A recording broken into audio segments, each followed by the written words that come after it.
Olá pessoal, canibalismo, execuções em massa, barbárie, a terrível grande fome de Mao. Comparado ao Holodomor, o trágico episódio revelou como as políticas chinesas resultaram na morte de milhões de pessoas. Entre 1932 e 1933, cerca de 3,9 milhões de pessoas morreram de fome durante o episódio conhecido como Holodomor, episódio também retratado aqui no canal em outra oportunidade. Foi considerado um dos maiores crimes cometidos pela gestão stalinista na antiga União Soviética. Existe, porém, contudo, um paralelo do caso na história da China, de Mao Tse-tung e Mao Zedong, que teve mais de 45 milhões de vítimas. Acontece que o líder do Partido Comunista Chinês implementou um programa de aceleração do crescimento no país entre os anos de 1958 e 1962. O plano, que inicialmente parecia ser excelente, ao menos no papel, prometia levar a China a sobrepujar economicamente qualquer nação do Ocidente em até 15 anos. Na prática, todavia, o projeto foi uma catástrofe de dimensões continentais. O programa, que falava em igualdade e justiça social, causou o óbito de um número inestimável de vidas humanas, que não pereceram em virtude de uma guerra ou de uma catástrofe natural, mas sim de uma péssima sequência equivocada de decisões governamentais. Além do mais, qualquer pessoa com pensamento oposto ao que estava sendo aplicado era desqualificada sistematicamente. Aconteceu também assim uma observação também no caso das UMAPs em Cuba, né?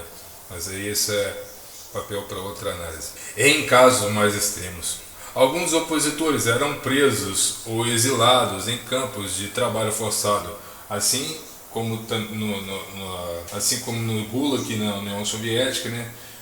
As UMAPs em Cuba e também na Coreia do Norte, né, que é chamado dos campo 14, campo 22, é um nome específico também que eu não vou lembrar agora.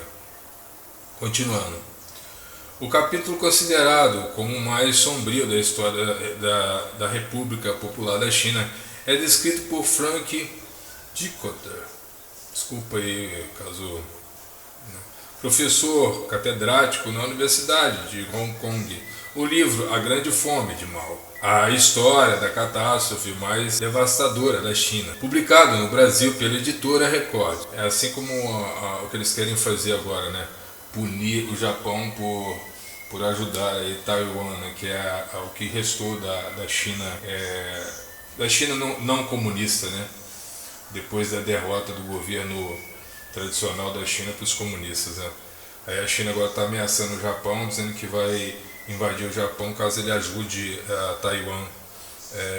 Continuando aqui, Dikötter teve acesso aos arquivos do Partido Comunista pouco antes das Olimpíadas de Pequim, em 2008. Segundo o autor, os relatos fazem parte de um catálogo de horrores que incluem casos de canibalismo em aldeias de diferentes regiões do país. Eu fiz um vídeo também sobre canibalismo, né, soviético, né, nos experimentos aí da União Soviética na época da crise, que coincidem com o que diz aqui. Por isso que depois ganhou essa fama de comunista comer criancinha, e não foi à toa, né? Onde há fumaça há fogo, né? Aquela ditado popular, né? Como relatos de camponeses que desenterram cadáveres de parentes para alimentação, ou daqueles que comiam ratos e até mesmo cascas de árvores e terra. Esse negócio do casca de árvores e terra e tudo coincide também com o que a gente está vivendo hoje, né? Com a pandemia, né?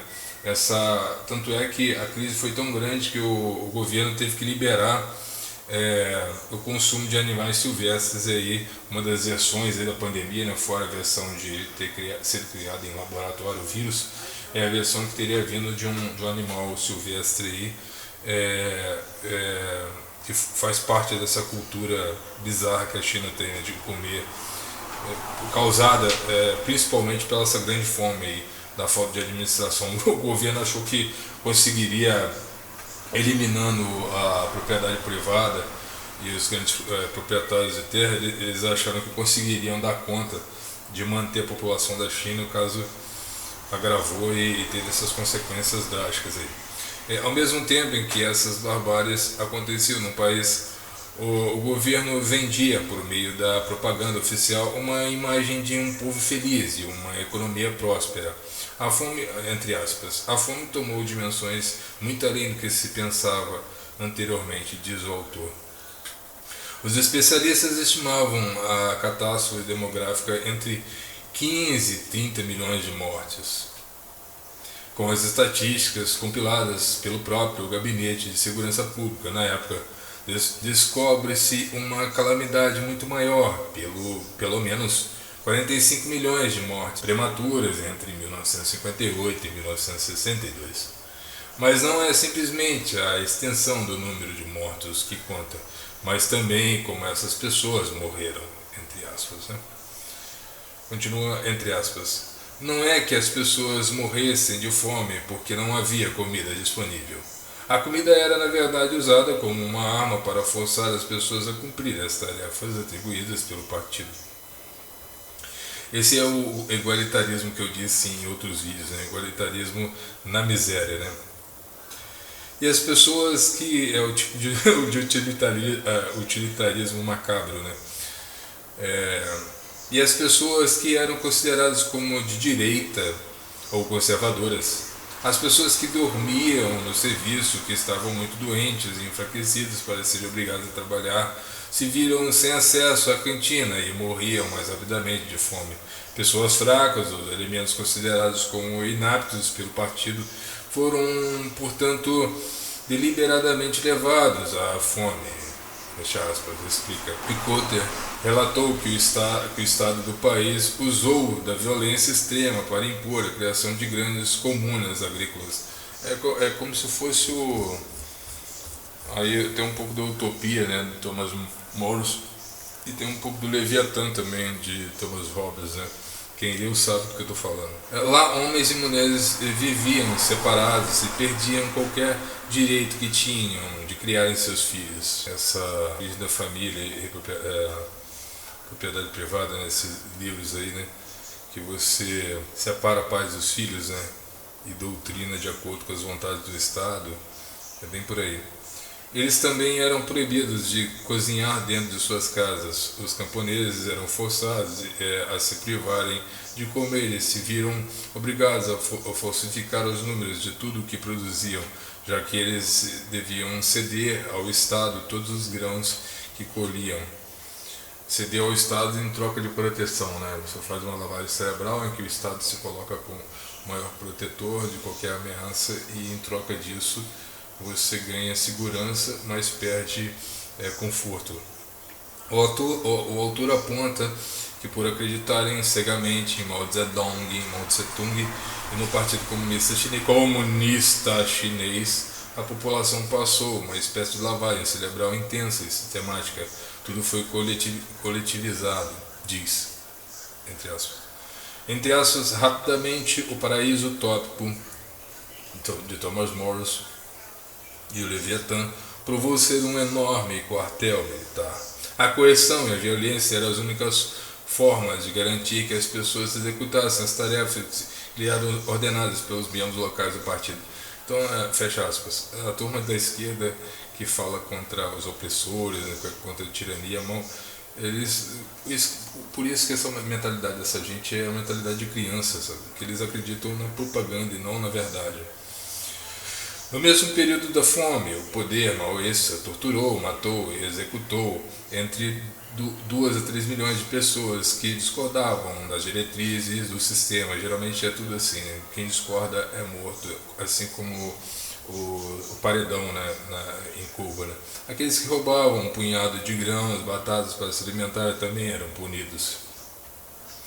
Um relato encontrado nos registros oficiais do Partido Comunista Chinês é descrito o caso de um homem que foi forçado a enterrar o seu filho vivo de 12 anos. O garoto teria saqueado alguns grãos. O pai morreu de desgosto algumas semanas depois. Apesar dos diversos casos chocantes, o Partido Comunista Chinês trata o período com certa normalidade. Eles alegam que as mortes ocorreram em virtude das condições ambientais e também dizem que elas foram a menor escala do que o registrado. apenas 15 milhões de pessoas. Eles tratam essa fase como um difícil período de 3 anos. Daí vai dando aqui algumas referências, né, de livros. Vale lembrar que os preços e a quantidade disponível dos produtos condizem com a data da publicação desse post. Além disso, Aventuras na História pode ganhar uma parcela das vendas no tipo de... Não, aqui só detalhes aqui sobre as informações. Aí quem quiser acreditar, acredita. Quem não quiser, continua aí no engodo, né? Cai no conto aí dessas figurinhas aí que aparecem aí. Geralmente aí, né, menores de 30 anos, né, que não têm opinião própria e acreditam nos seus, piamente em seus professores aí. Usaram a desconfiança de Descartes, né, da dúvida, né.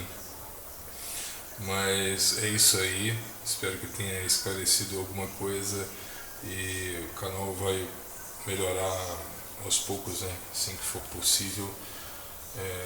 Desculpa a falta de frequência dos vídeos pelo trabalho agora, né, pelo esforço de estudar e trabalhar, então cada vez mais difícil.